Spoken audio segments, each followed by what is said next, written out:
I think if we look back over, again, decades of chemotherapeutic and drug-based approaches to brain tumors, the sort of preeminent problem that we faced and continue to face is that most of those drugs just don't get to the target. They don't get into the brain.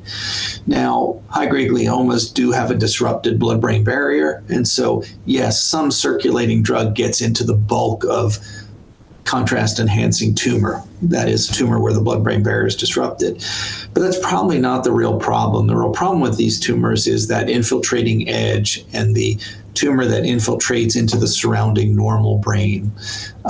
That's the tumor that leads to recurrence. That's the group of tumors that are, or the group of the tumor cells or the parts of the tumor that just are inadequately treated. We can really annihilate focal areas of tumor with surgery, removing it, radiation or radiosurgery or what have you, but freezing, thawing, all sorts of approaches. We can create an area of necrosis in the bulk of the tumor that probably kills all the tumor cells there, but it's that surrounding area of infiltrating tumor cells that is the problem. And so again, to be effective, a therapy will need to reach its target, i.e. those invasive and infiltrating tumor cells, which generally are protected behind an intact blood-brain barrier.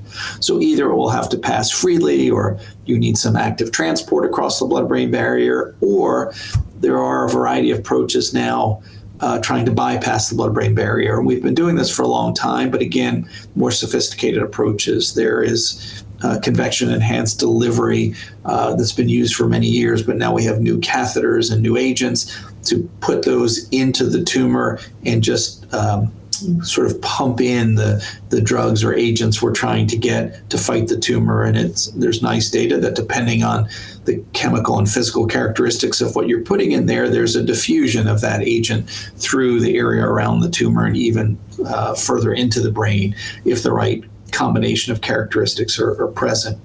There's a huge effort on looking at transient opening of the blood-brain barrier through novel techniques. In the past, we've had some drugs developed that did this. They really didn't pan out as to be as useful as we had hoped.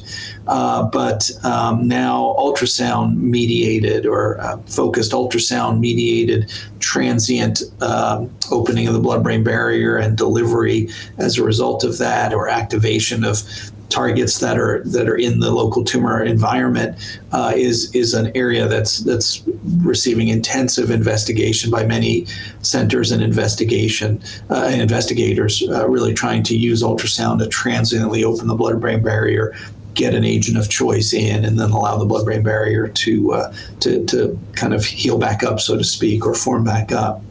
And then the other approach is also just intratumoral injection, intratumoral delivery at the time of surgery of viruses and other agents. There's some nasal delivery options for various stem cell-based approaches that are being looked at. So sort of an incredible variety of approaches designed to get active treatment agents in the vicinity of the tumor they need to treat.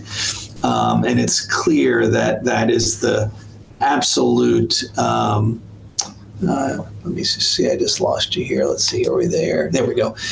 That's the absolute necessity for any of our treatments moving forward, that we have to make sure that we're getting them to where they need to go.